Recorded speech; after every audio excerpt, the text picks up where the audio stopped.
지고 가는 하나님의 어린 양이로다. 내가 전에 말하기를 내 뒤에 오는 사람이 있는데 나보다 앞선 것은 그가 나보다 먼저 계심이라 한 것이 이 사람을 가리킴이라. 나도 그를 알지 못하였으나 내가 와서 물로 세례를 베푸는 것은 그를 이스라엘에 나타내려 함이라 하니라. 요한이 또 증언하여 이르되 내가 봄에 성령이 비둘기 같이 하늘로부터 내려와서 그의 위에 머물렀더라. 나도 그를 알지 못하였으나 나를 보내어 물로 세례를 베풀라 하신 그 이가 나에게 말씀하시되 성령이 내려서 누구에든지 머무는 것을 보거든 그가 곧 성령으로 세례를 베푸는 이인 줄 알라 하셨기에 내가 보고 그가 하나님의 아들이심을 증언하였노라 하니라. 아멘.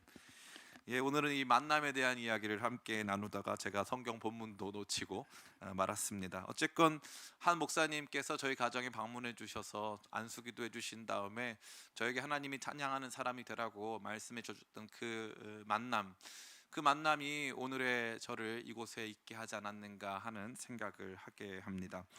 인간의 삶을 구성하는 것 중에 가장 중요한 것을 꼽으라면 저는 이와 같은 만남을 꼽고 싶습니다. 만남은 우리 삶 전체를 표상하고 있다고 해도 과언이 아닌데요. 특별히 한 사람이 이 땅에 태어나는 것은 그냥 이루어지는 것이 아니지요.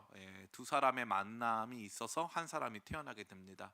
그 한 사람이 태어났을 때도 어떤 일이 벌어집니까? 우리가 부모를 선택할 수 없고 부모가 자녀를 선택할 수 없듯이 마치 이 자녀의 태어남은 만남과도 같은 모습인 거죠. 서로가 서로를 만나게 되는 것. 마치 부모가 자녀를 만들었다기보다는 자녀를 통해서 자녀를 만나게 되었다. 출산을 통해서 자녀를 만나게 되었다라고 하는 인상을 가질 수밖에 없는 것입니다. 이와 같이 친구들을 만나고 스승을 만나는 등 인간 삶의 모든 변수는 이와 같은 만남에 있다고 해도 과언이 아닌 것이죠. 그중 우리 삶에 가장 중요한 만남이 있다면 그것은 바로 예수님과의 만남이 되겠습니다. 요한복음은 이러한 예수님과 사람들이 만나는 내용을 다루어 주고 있는 만남의 책이라고 할 수 있습니다. 그중에 여기 요한복음의 첫 번째 만남이자 가장 극적이며 또 그리고 가장 중요한 만남의 이야기가 기록되어 있습니다. 아무쪼록 오늘 이 만남의 이야기가 우리 안에 다시 한번 울려 퍼짐으로 말미암아 우리가 누리게 되는 놀라운 변화를 다시 한번 확인하고 그 안에서 큰 확신을 얻으며 살아가게 되는 저와 여러분 다 되시기를 예수님의 이름으로 축원합니다. 아멘. 오늘 우리는 크게 두 가지 방향 안에서 오늘 본문을 살피고자 합니다. 첫 번째로는 우리가 이 만남 자체에 좀 주목하고자 합니다. 이 만남이 굉장히 특별하기 때문이죠. 이 만남은 어디서 출발했습니까? 바로 예수님의 오심에서부터 시작되었습니다. 요한이 예수님의 나아오심을 자기에게로 나아오심을 보고 말했다고 되어 있기 때문에 이 모든 만남의 출발점은 세례 요한이 예수님께 나아감에 있지 않았고 우연한 어떤 계기에 있지 않았고 예수님이 세례 요한에게 오심으로부터 출발했음을 우리 모두는 인식해야 합니다. 예수님은 왜 나오셨습니까? 예수님은 세례 받으시려고 세례 요한에게 나오셨습니다. 세례 요한은 자신의 사역을 통해서 어떠한 일을 하고 있었습니까? 바로 오실 예수님의 길을 예비하고 있었던 것이죠. 그러니까 세례 요한에게 있어서는 사명의 현장이요, 예수님에게 있어서는 겸손의 자리, 그 자리가 만남의 공간이 되어서 예수님의 나오심으로 말미암아 그러한 만남이 성취된 것입니다. 더 흥미로운 것은 이 예수님을 만날 당시의 세례 요한의 상태였습니다. 세례 요한은 예수님을 만날 당시에 예수님에 대한 완벽한 지식을 가지고 있었습니까? 그렇지 않습니다.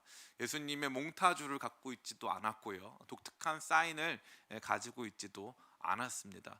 그가 예수님을 위해서 사역하고 있었지만 실상 그는 예수님에 대한 완전한 지식이나 이해 속에서 사역하고 있지는 않았던 거죠. 온전히 성령의 이끌림을 받아서 광야에서 외치는 자의 소리로서 필요한 일들을 감당하고 있을 뿐이었습니다. 그러나 그럼에도 불구하고 예수님께서는 그를 만나 주셨고 그는 예수님을 알아볼 수 있었던 것이죠. 이와 같이 세례 요한이 완벽한 지식과 지혜, 이해를 갖지 못한 채 예수님을 만날 수 있는 그 사역의 현장에 있었음을 보여주는 말씀이 31절에 기록되어 있습니다.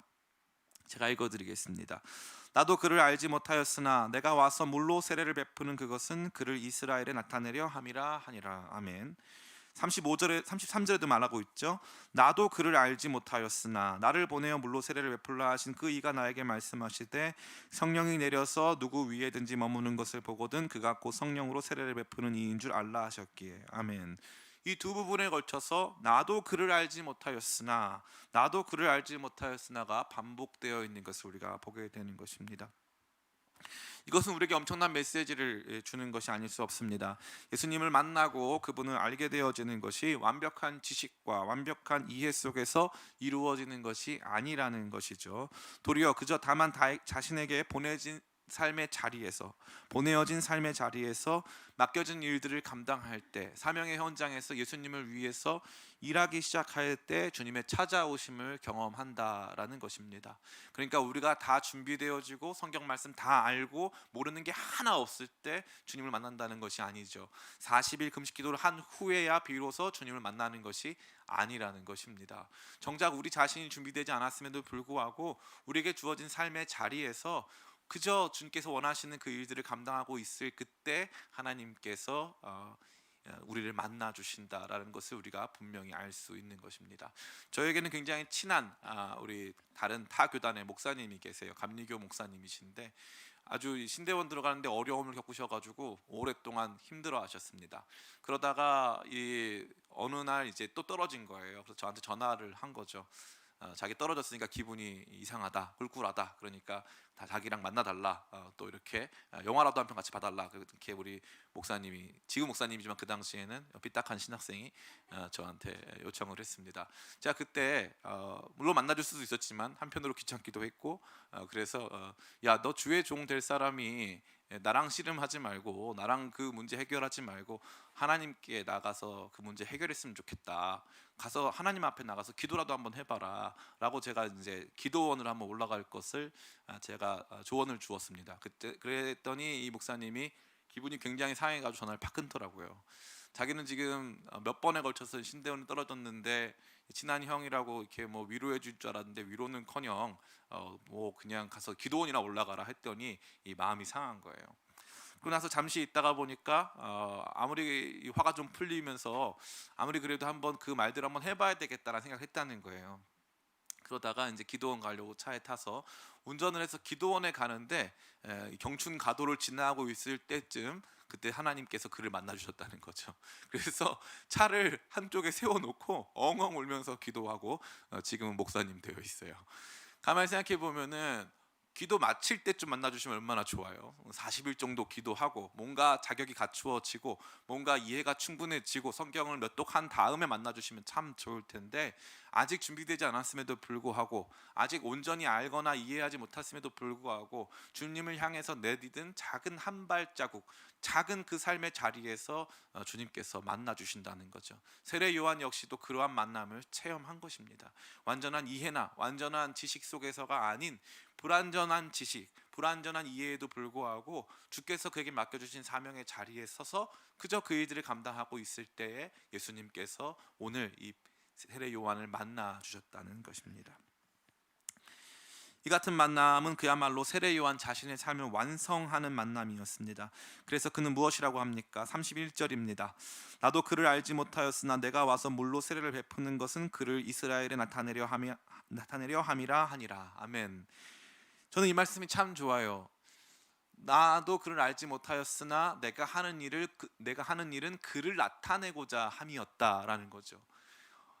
온전한 지식이나 완벽한 이해에서는 아니었지만 이 땅 가운데 오실 메시아, 이 땅 가운데 오실 그리스도를 위해서 나는 이 일을 하고 있었는데, 내가 그 일을 하고 있는 그 현장에서 내가 그 일을 통해서 성취해야 하는 그분, 내가 그 일을 통해서 보이고자 했던 그분을 결국 만나게 되었다라고 하는 것이니까 이거야말로 엄청난 삶의 성취와 완성이라고 볼 수 있는 것이죠.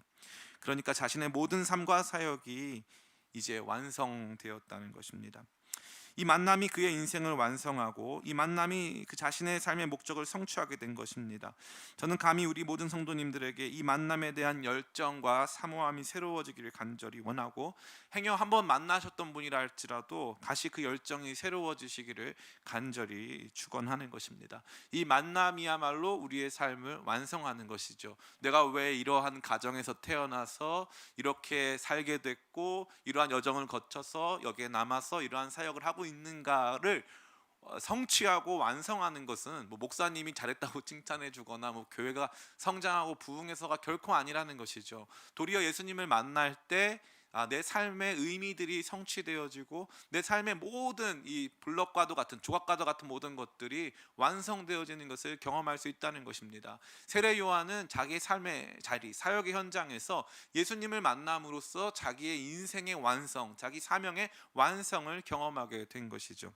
아마 어떤 분들은 저에게 물어보실 것입니다.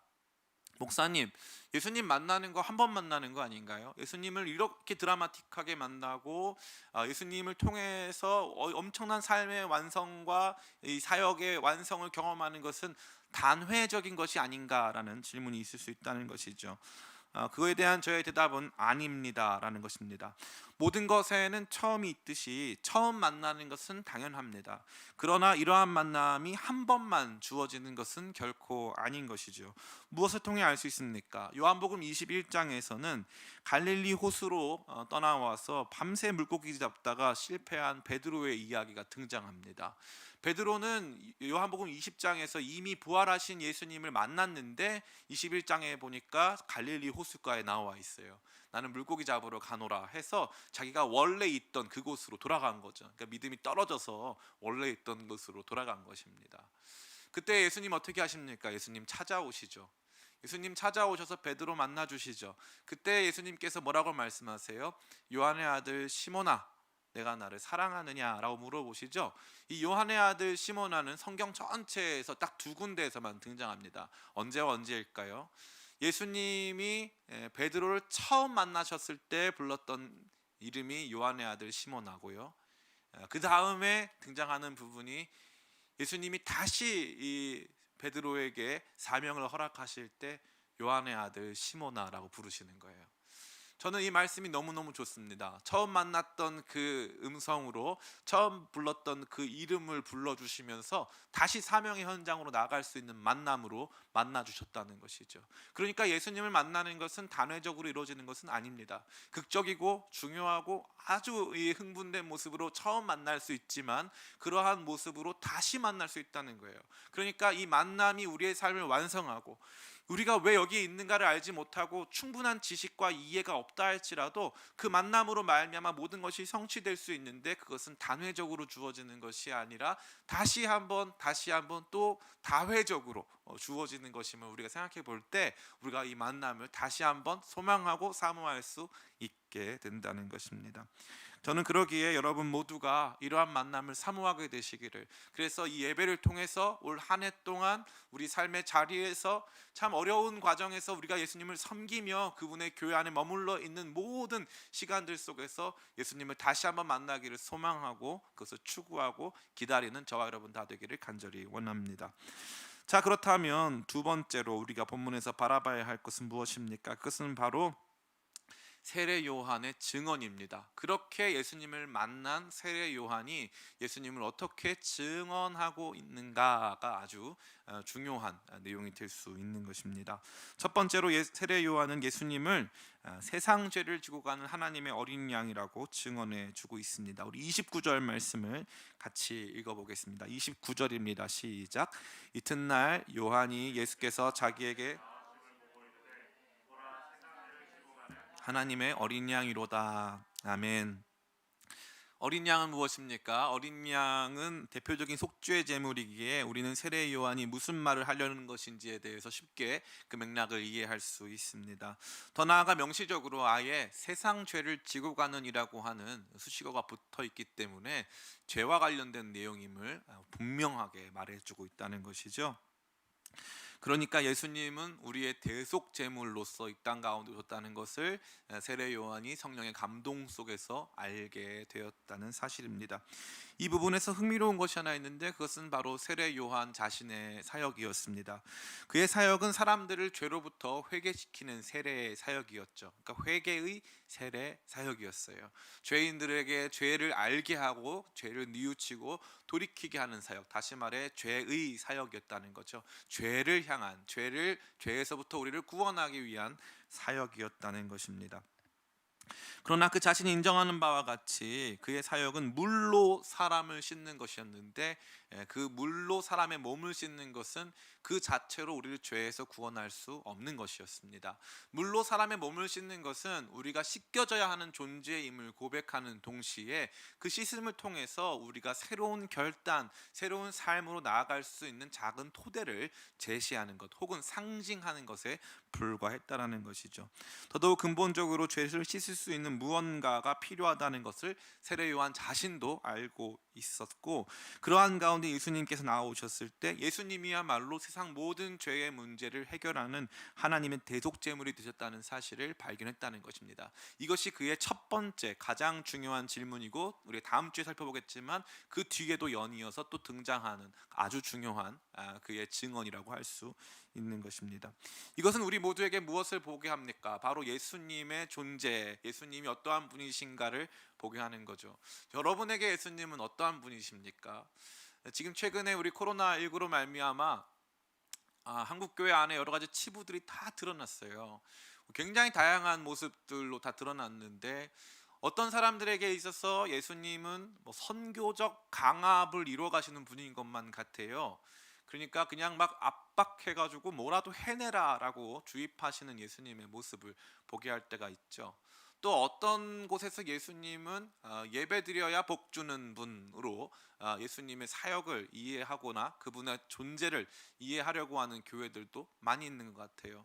또 어떤 곳에서는 예수님은 우리 자녀들을 잘 교육시켜 주시는 분, 그래서 세상의 상식이나 일반적인 배려 필요 없이 모여서 공부 열심히 하면 예수님께서 자녀들에게 공부 잘할 수 있도록 해주시는 분.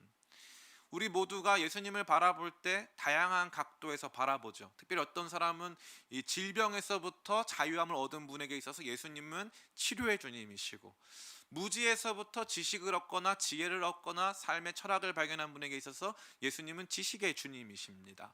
또 어떤 분에게 있어서 이 실패하고 좌절하고 낭망했을 때 예수님을 만나서 소망 가운데 성공했던 분 계시다면 예수님은 성공의 주님이시고 능력의 주님이 되시는 거죠. 그러니까 우리 각자가 예수님을 바라보고 있는 단면이 마치 이 코끼리를 둘러싼 맹인들이 맹인 코끼리 만지기처럼 이 코끼리를 만진 일부분을 이것이 코끼리다라고 생각하는 것처럼 여길 때가 아주 많다는 거예요.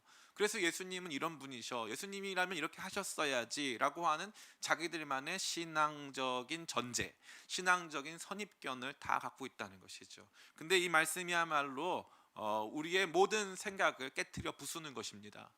예수님은 죄 때문에 오셨어요. 예수님은 죄로부터 우리를 구원하시는 하나님의 어린 양이십니다. 예수님을 제대로 만났을 때 처음 경험하는 게 무엇입니까? 바로 이 죄의 문제입니다. 세상의 문제는 죄의 문제예요. 죄의 문제가 아닌 이상 세상에는 문제를 야기시키는 것은 그 어떤 것도 없습니다. 세상은 죄의 문제로 가득합니다. 죄로 말미암아 고통당하는 것이죠. 나의 죄, 너의 죄, 우리의 죄, 과거의 죄, 현재의 죄, 미래의 죄로 말미암아 세상이 고통당하고 아파하는 것입니다. 돈으로 해결 못합니다. 기술로 해결 못합니다. 법으로요 해결 못합니다. 권력으로 해결 못합니다. 그 누구도 해결할 수 없는 죄의 문제가 우리의 삶을 아프게 하고 있다는 것이죠. 그러기에 하나님께서 그의 아들 예수님을 이 땅 가운데 보내실 때 그 죄의 문제를 향한 해결책으로서 그 죄의 문제를 우리를 위해서 대신하여 그 죄의 문제의 심판을 짊어지시고 십자가에 오르실 하나님의 대속 제물로서 보내셨다라고 하는 이 사실이 아주 중요하다는 것입니다. 세례 요한은 자신의 사역만으로는 그것이 완전할 수 없음을 알았습니다. 나는 물로 세례를 줄 수밖에 없다. 내가 하는 것은 그분을 예비하는 일에 불과하다. 진짜가 오셔야 된다. 그래서 이 죄의 문제로부터 우리를 구원하실, 온 세상의 죄의 문제를 담당하실 분이 필요하다라고 하는 것이 세례 요한의 생각이었고, 그것이 예수님을 만났을 때 그가 확인한 것이었습니다. 이제 하나님의 어린 양이 오셨다.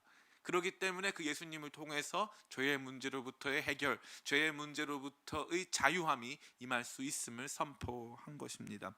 사랑하는 성도 여러분, 저는 우리 기쁨의 교회가 이 중심점을 잃지 않기를 간절히 바랍니다. 가급적이면 저는 우리 교회 안에서 주님의 치유가 많이 일어났으면 좋겠습니다. 뭐 여러 질병 가운데 계신 성도님들 계시다면 놀라운 치유가 있었으면 좋겠어요. 우리 교회에서 좋은 성공의 모델들도 많이 나왔으면 좋겠습니다. 세상적으로도 성공하신 분들이 많았으면 좋겠어요. 우리 자녀들이 다 멋지고 아름다운 사람들로 우리 교회 안에서 성장했으면 너무너무 좋겠습니다. 그런데 그렇게 성공한 우리, 그렇게 하나님 앞에서 멋진 인생을 살게 된 우리가 다 함께 고백하게 될 것은 하나님의 어린 양, 보좌 위에 앉으신 하나님의 어린 양께 부와 영광과 권세가 세세무궁토록 있을지어다. 이것이 구원받은 모든 성도들의 공통적인 고백이 되는 것이죠. 이 공통적인 고백 없이는 우리가 믿는 분은 다른 분일 수도 있습니다. 성공을 주지 못하면 마치 우리가 언제든지 버릴 수 있는, 왜냐하면 그 분이 성공을 주셔야 하는 분이기 때문에 언제든지 그분이 성공을 주지 않으시면 난 버려야겠다라고 생각하는 분들이 있을 수 있다는 것이죠. 최근에 어떤 한 유명한 뭐 1호가 될 순 없어 이런 프로그램 보니까 이제 뭐 이 아주 유명한 이 코미디언 커플 중에 이렇게 갈등을 겪는 분들이 좀 계시더라고요. 근데 그 중에 한 가정이 있는데 그 가정에 원래 이제 계시던 원래 아니 같이 있는 이 아내분이 원래 신앙이 크리스찬이었다는 거예요. 그런데 나중에 제가 그분을 보니까 신앙이 모르겠음이라고 써 있더라고요. 왜냐하면 그 집에 십자가와 불상이 같이 있다라는 거예요. 그냥 물어봤다는 거예요. 왜 십자가와 불상이 같이 있느냐라고 물어보니까 처음에는 자기가 이제 신실하게 신앙생활을 잘 했는데 이제 이분이 이제 남편이 이제 쉬는 동안 본인이 사업을 크게 해가지고 이렇게 돈을 많이 벌었던 거예요. 그러면서 이제 사업을 해나가는데 어려움도 많았던 거죠. 사업하다 보니까 어려움도 많이 겪다 보니까 이게 자기가 이 신앙만 가지고는 이 세상에서의 문제가 해결이 안 되더라는 거예요. 그러니까 가서 점도 좀 보고 불상도 좀 이렇게 가져와 보고 부적도 좀 사봤다 이거죠. 그러니까 자기가 지금 양쪽 다 믿는다는 거예요. 이게요, 여러분, 이게 눈에 보이는 십자가와 불상이 같이 있는 게 문제가 될 수도 있지만요, 눈에 보이지 않는 십자가와 불상이 같이 있는 경우도 많이 있습니다. 인생의 문제 앞에서, 성공과 실패 앞에서, 건강과 질병 앞에서 조금 더 나의 삶을 개선해 줄 수 있는 것이라면 그것을 붙들려고 하는 우리 안에 내재된 욕망이 있어요. 그런데 세례 요한은 가장 중요한 그 내용을 우리 가운데 던져주면서 예수님은 누구시냐? 세상 죄를 지고 가는 하나님의 어린 양이시다. 이게 우리가 반드시 기억해야 될 것이다. 이게 중심이다. 예수님에 대한 다른 정의, 승리의 주님, 치료의 주님, 능력의 주님, 성공의 주님, 세상 죄를 지고 가는 하나님의 어린 양, 그게 예수님의 가장 중요한 정체성임을 참된 증인인 세례 요한이 그분을 만남으로써 알게 되고 경험하고 우리 모두에게 증언해주고 있는 것입니다. 두 번째로 세례 요한이 만난 예수님은 나보다 먼저 계신 분이라는 것이죠. 나보다 먼저 계신 분. 30절입니다. 우리 같이 한번 읽어보겠습니다. 시작. 내가 전에 말하기를 내 뒤에 오는 사람이 있는데 나보다 앞선 것은 그가 나보다 먼저 계심이라 한 것이 이 사람을 가리킴이라. 아멘. 보니까 내 뒤에 오시는 분인데 그분이 나보다 앞섰다, 먼저 계셨다라고 증언해주고 있는 거죠. 이것은 무엇을 말해주는 겁니까? 이것은 예수님의 선제성, 예수님의 먼저 계심과 깊이 연관되어 있습니다. 요한복음은 예수님의 이 먼저 계심을 언제나 예수님의 먼저 아심과 결부시켜 주는 거죠. 즉 예수님의 선제성은 예수님의 선지성과 연관되어 있다는 것입니다. 그래서 1장 후반부에 보면요, 나다나엘이 나오는데 그가 예수님께 나왔을 때 예수님이 나다나엘, 내가 너를 알고 있다라고 말하고 있죠. 뿐만 아니라 요한복음 4장에서도 수가성 여인의 목마름을 아시고 5장에서 베데스다 연못가에 누운 38년 된 병자의 그 병에 오랜 줄도 아셨습니다. 또한 사람들이 예수님을 왜 왕으로 세우려고 하는지, 너희가 나를 찾아온 것은 표적을 보았기 때문이 아니라 떡을 먹고 배불렀기 때문이다. 예수님 말씀하시죠. 사람들이 어떠한 존재인지, 어떠한 생각을 하는지, 그 사람이 어떠한 삶의 여정을 지나왔는지 예수님이 모두 다 알고 계신다는 것입니다. 그래서 그 예수님은 나중에 오신 분, 우리보다 못한 지식을 갖고 있거나 우리 앞에 있었던 일들을 모르시는 분들이 아니라 모든 것을 아시는, 선지성을 가지신, 먼저 계셨던, 영원히 계시는 그러한 분이라는 점을 요한복음은 부각해주고 있는 것입니다. 이것이 왜 중요합니까? 세례 요한이 발견한 예수님의 모습은 그분이 먼저 계셨기에 모든 것을 다 아신다는 거예요. 예수님이 다 아신다는 것입니다. 내가 누구인지, 내가 어떤 아픔 속에 있는 것인지, 어떠한 시간들을 살아왔는지에 대하여서 예수님께서 다 아신다는 거죠. 그러니까 우리가 가진 특수성, 내가 가진 삶의 특수성이 예수님께는 있다 없다? 없다는 거예요. 나는 내 고통이 제일 크죠. 내 고통이 제일 크고 내 아픔이 제일 큰 것 같죠. 그렇기 때문에 나는 특수한 상황 속에 놓여져 있는 것 같고 나를 알고 이해하는 존재는 없는 것만 같습니다. 그러나 예수님은 먼저 계신 분이시기에 모든 것을 다 아세요. 모든 상황을 다 아십니다. 요한복음은 너무너무 그 모습을 아름답게 보여주고 있어요. 다 먼저 아시는 그분께서 먼저 찾아오시고 먼저 이해하시고 먼저 납득하시죠. 저는 그 모습을 볼 때마다 너무너무 신기합니다. 그런데 이것을 바로 세례 요한이 증언해주고 있는 것이죠. 우리가 어떠한 삶의 상황 속에 놓여 있든지, 우리가 지나왔던 삶의 여정이 어떠했던지 우리 주님은 이미 다 알고 계신다는 것입니다. 다 알고 계신다는 것이죠. 저 자신에게 있어서 이것은 참 아름다운 사건이었습니다. 제가 아프가니스탄에 간 적이 있는데요, 완전히 회심하기 전에 한번 제 삶에 큰 변화를 일으키는 사건이 있었습니다. 아프가니스탄 가가지고 이제 마지막 날 기도회를 하는데 제가 막 기도를 하고 있었어요. 근데 그 전까지 제 기도라는 것은 늘 좀 멀었어요. 하나님은 나에게 미국에 계신 삼촌 같은 느낌이었어요. 그래서 가끔 선물도 보내주시고 누가 계시다는데 나를 좋아해 주신다고 생각하고 그분이 가끔 좋은 선물도 보내주실 수 있고 나도 그분한테 편지를 좀 보낼 수 있겠다, 뭐 이런 정도의 느낌인 거죠. 그래서 저의 기도는 늘 그런 거였어요. 근데 그때 이제 아프가니스탄에서 거기서 마지막 날 기도를 하는데 참 그 땅에 있는 사람들의 이야기, 또 그곳에서 헌신하시는 선교사님들의 이야기와 내 삶이 너무 이질적으로 느껴졌어요. 그래서 제가 막 기도를 할 때, 주님 저 여기 왜 있죠?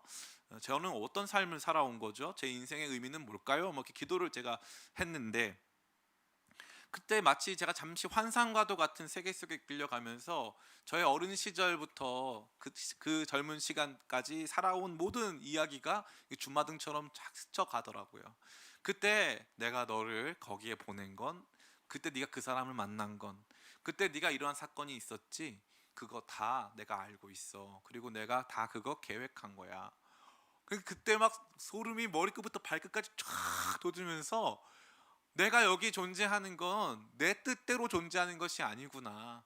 내가 여기에 있는 것은 나를 아시는 분, 나보다 먼저 계신 분, 내 삶을 계획하시고 나를 인도하시는 더 크고 더 능력 있으시며 더 뭔가 중요한 분이 계시구나라고 하는 인식이 제 안에서 싹트기 시작한 것입니다.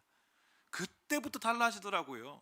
예수님을 만난다는 것은 바로 그것을 경험하는 거예요. 나를 아시는 주님, 나와 무관하시거나 나에 대한 지식이 부족하신 그런 분이 아니시고 내 삶의 특수성까지도 다 이해하시는 그 주님을 만나고 체험하는 거죠. 이 뒤에 보면은 수가성 여인이 만난 것이 바로 그것이 아니겠습니까? 가서 남편을 데리고 와라. 저 남편이 없습니다. 네 말이 옳도다. 네가 전에 남편 5이 있었지만 지금 있는 자도 내 남편이 아니니 내 말이 참되도다. 주여, 그것을 어떻게 알았습니까? 당신, 내가 보니까 난 당신 선지자입니다. 삶을 다 하시는 거예요. 그분과의 만남은 그것을 경험하게 하는 거예요. 하나님의 아들 예수님과의 만남은 우리 모두로 하여금 우리 자신을 다 알고 계신 주님 앞에 서게 하는 것이죠. 참 얼마나 위대하고 아름답습니까? 세상에 이런 종교가 없어요. 세상에 이런 신앙이 없습니다. 이런 신앙이 없어요. 우리의 삶을 다 아실 뿐만 아니라 인도하시고 계획하시고 섭리하시는 그 주님을 체험하는 것입니다. 단순히 좀 점쟁이가 동쪽에서 왔어? 뭐 이렇게 해가지고 아는 게 아닌 내 삶의 모든 이야기를 총체적으로 알고 계시는 먼저 계신 주님, 영원하신 주님을 만나고 체험하는 거예요. 영원하신 주님, 변하지 않으시고 다 아시는 주님, 그 주님 앞에 우리가 못 아랠 것이 없고 내 삶의 연약함을 모르시는 것이 없기 때문에 감출 것이 없는 것입니다. 그 주님을 세례 요한이 경험한 것이죠. 전 여러분들이 이러한 주님을 다시 한번 만나고 체험하게 되시기를 예수님의 이름으로 축원합니다. 세 번째로 세례 요한의 증언, 예수님을 향한 세례 요한의 증언은 바로 성령으로 세례 주시는 분이라는 것입니다. 32절과 33절을 같이 한번 읽어 보겠습니다. 시작. 요한이 또 증언하여 이르되 내가 봄에 성령이 나도 그를 알지 못하였으나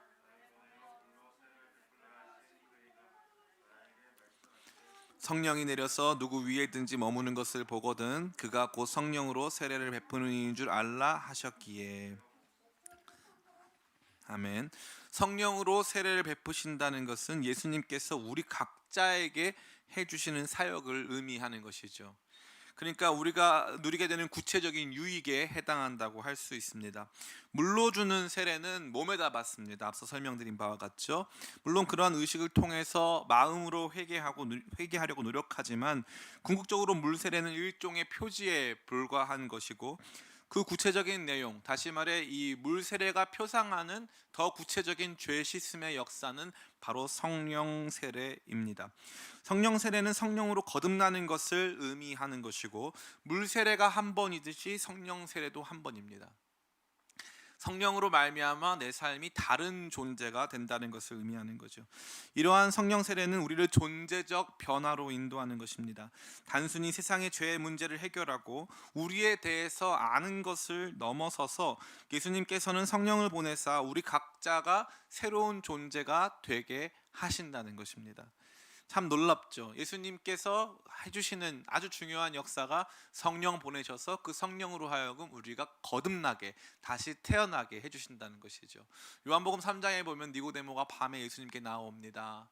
그때 이 하늘로부터 오신 분 같다라고 하는 말을 할 때 예수님께서 네가 거듭나지 아니하면 하나님 나라를 볼 수 없고 네가 거듭나지 아니하면 하나님 나라에 들어갈 수 없다고 말씀을 하시죠. 그 거듭난다는 것은 어머니 모태에 들어갔다 나오는 것이냐라고 하는 니고데모의 질문에 그게 아니다, 성령으로 거듭나는 것이다, 성령으로 다시 태어나는 것이다, 이 중생의 역사, 즉 성령 세례의 역사를 말씀하시는 것입니다.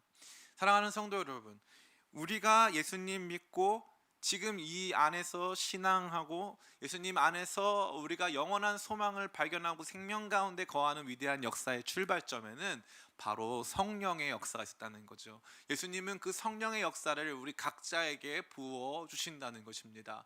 우리의 눈을 밝혀 하나님 나라 영광 보게 하시고 우리로 하여금 믿음 주시고 그 나라 안에 살게 하시고 하나님 자녀로 살게 하시는 이 위대한 역사가 모두 성령의 세례, 성령을 통해서 우리를 존재적으로 변화시키시는 주님의 사역, 주님의 역사로 말미암은 것입니다.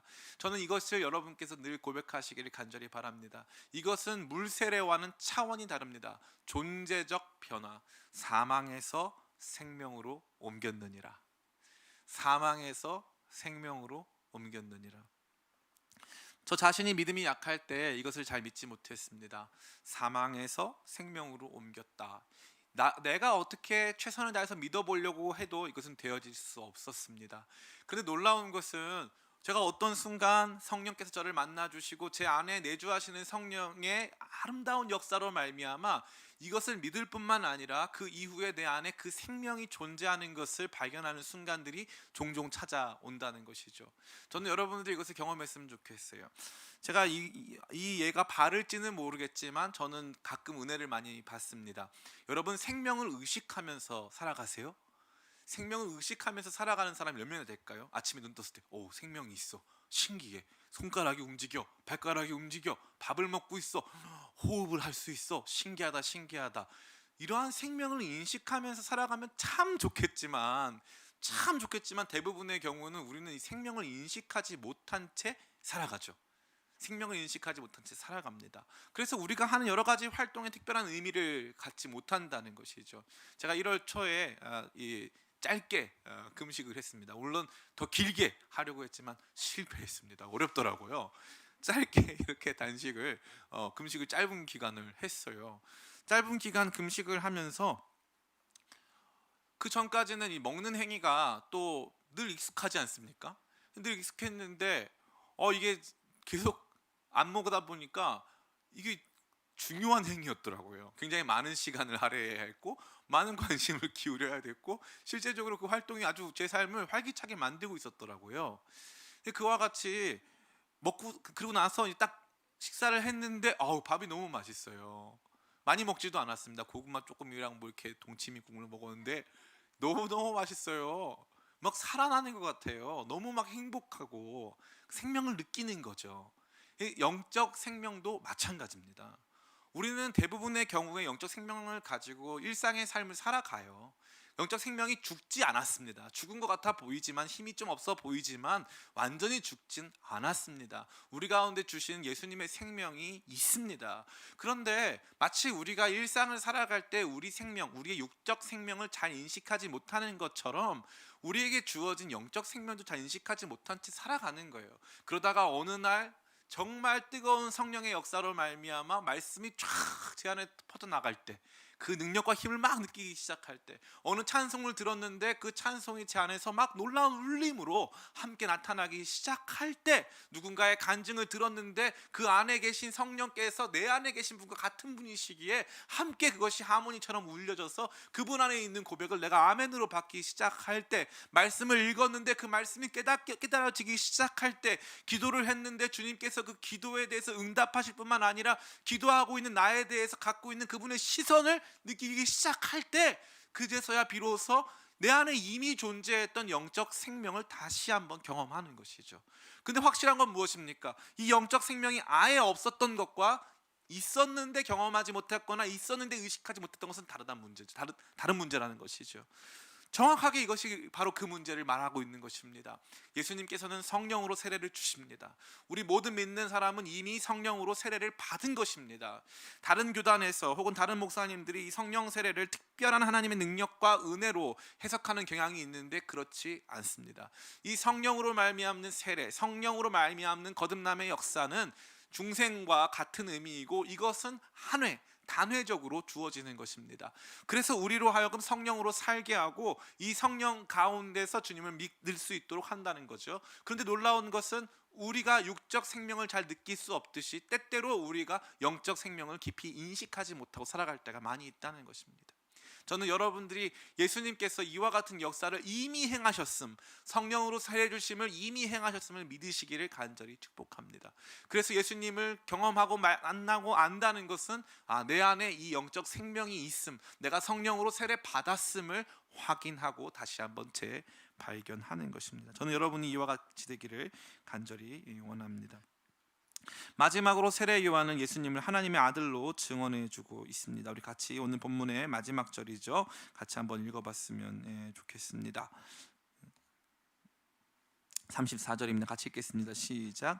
내가 보고 그가 하나님의 아들이심을 증언하였노라 하니라. 아멘. 이 마지막 부분은 무엇입니까? 바로 예수님의 전 존재를 한마디로 정의한다는 것입니다. 한마디로 무엇입니까? 예수님은 세상 죄를 지고 가시는 하나님의 어린 양이시며 또 그 예수님은 우리보다 앞서 계신 분이시고 그분은 우리에게 성령 세례를 베푸사 존재적인 변화를 이끄시는 분이신데 그분은 바로 하나님의 아들이시다. 그분은 곧 하나님이시다라는 뜻이에요. 그분은 인간 예수가 아니다. 예수님이 인간의 옷을 입으셨습니다. 예수님이 인성을 가지신 것은 사실입니다. 그러나 예수님이 인성만 가지고 계시다고 생각하는 것은 착각입니다. 일부 자유주의적인 분들, 일부 이 진보적인 신앙을 하신다는 분들은 예수님을 인간으로서만 이해하려고 합니다. 예수님의 인간적 측면을 이해하고 받아들이는 것은 중요하지만 그것만 받아들이면 절대 신앙이 될 수 없습니다. 예수님은 하나님의 아들이십니다. 예수님은 하나님이십니다. 이 놀랍고 위대한 증언이야말로 우리 모두가 굳게 붙들어야 하는 증언이 되는 것입니다. 사랑하는 성도 여러분, 오늘날 우리는 어떠한 상황에 놓여져 있습니까? 교회는 땅바닥에 짓밟히고 있습니다.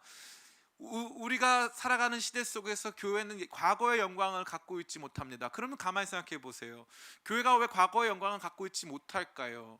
예수님에 대하여서 세상 가운데 더 증거하지 못했기 때문에 우리는 이미 많은 복음을 증거했습니다.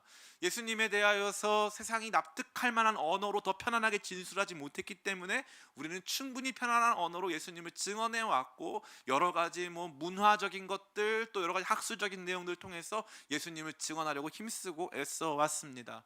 근데 놀라운 것은요, 세례 요한의 증언은요 변증이 아닙니다. 예수님이 왜 하나님이시냐 하면 이런 설명이 아니라는 거죠. 세례 요한이 만난 바 그 예수님은 인간이 아니셨다는 거예요. 그 예수님은 바로 하나님의 아들이셨다는 거예요. 예수는 하나님의 아들. 이 아주 명료하지만 사실 모든 사람들이 받아들일 수 없을 것만 같은 이 위대한 선포가 필요하다는 것입니다. 예수님은 하나님의 아들이십니다. 예수님은 하나님이란 뜻이죠. 이것을 다시 한번 우리가 회복해야 된다는 것입니다. 다시 말해 교회의 영광은 예수님을 낮추었을 때 사람들이 우리를 납득하고 이해하는 수준에서 이루어지는 것이 아니라, 도리어 그 예수님을 하나님의 아들로 증거하고 선포하기 시작할 때 영광스럽고 크고 놀라운 역사가 일어난다는 것입니다. 우리가 잘 아는 바와 같이 이슬람교는 예수님에 대해서 매우 호의적입니다. 예수 그리스도에 대해서 매우 호의적입니다. 제가 이스탄불에 방문했을 때 블루모스크라고 하는 그 이슬람교 사원에 가면요, 이슬람은 무엇인가라고 하는 책자를 줍니다. 이슬람은 무엇인가라고 하는 책자, 제가 교회에서 발간한 이슬람 관련 책자가 아니라 이슬람교에서 발간한 이슬람 책자에 따르면 예수님은 죄가 없으세요. 동정녀 탄생을 하셨습니다.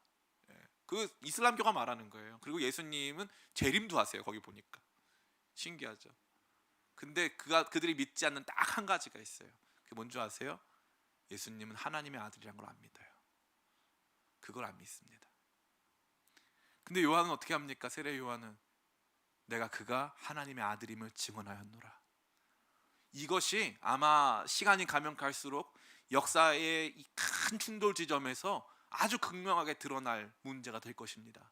예수님을 그냥 인간 예수로 여길 것이냐, 그것이 신학적이 됐건 혹은 종교적이 됐건 어떠한 내용이 됐건 예수님을 인간 예수로 여길 것이냐, 아니면 예수님을 하나님으로 여길 것이냐. 예수님은 영원부터 계신 하나님, 그 증언이 우리 가운데 반드시 필요하다는 사실입니다. 근데 이것은 단순히 여러분들에게 그냥 필요하다고 말씀드리는 게 아니죠. 제가 이 말씀을 왜 드렸습니까? 이러한 내용들은 우리 증인된 우리 자신이 경험했던 것이고, 경험하지 못하신 분이라면 예수님을 만남으로 경험하게 될 내용이라는 사실입니다. 그런데 이 중요한 네 가지 측면을 알지 못한 채, 이 중요한 네 가지 측면을 벗어난 예수님에 대한 증언, 이 중요한 네 가지 측면과 상관없는 예수님에 대한 신앙이 온전할 수 없음을 이 말씀은 잘 보여주고 있는 것이지요. 자, 이제 말씀을 마칩니다. 예수님을 만난 참된 증인 세례 요한의 증언은 오늘날 우리에게 매우 생생하게 울려 퍼지고 있습니다. 예수님은 세상 모든 죄를 해결하시는 하나님의 어린 양이시며, 그분은 우리보다 먼저 존재하신 선재하시는 분이셨기에 우리를 알고 충분히 이해하시는 분이십니다. 또한 그분은 물이 아닌 성령으로 우리 각자에게 세례해 주셔서 우리를 새로운 존재로 변화시키시는 분이 되는 것이죠. 그리고 그분은야말로 바로 하나님의 아들이십니다. 이 중요한 예수님에 대한 네 가지 진술, 이것이 세례 요한이 우리 모두에게 그의 전생애를 통해서 증언하고자 했던 것이며, 예수님을 만난 모든 신자가 참다웁게 경험하는 경험의 표지가 되는 것입니다. 예수님에 대해서 이와 같은 이해를 갖고 예수님을 만났을 때 예수님이 이러한 분이시라는 사실을 확인하는 것만으로도 우리 신앙이 얼마나 충만한지 말로 할 수가 없는 것이죠. 저는 우리 기쁨의 교회 모든 성도님들이 이 세계 안에 들어오시길 간절히 축원하고요.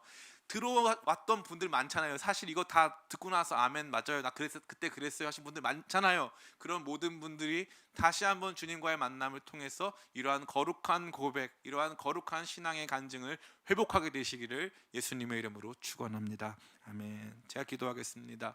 아버지, 감사합니다. 언젠가 세상 속에서 방황할 때 주님을 만났습니다.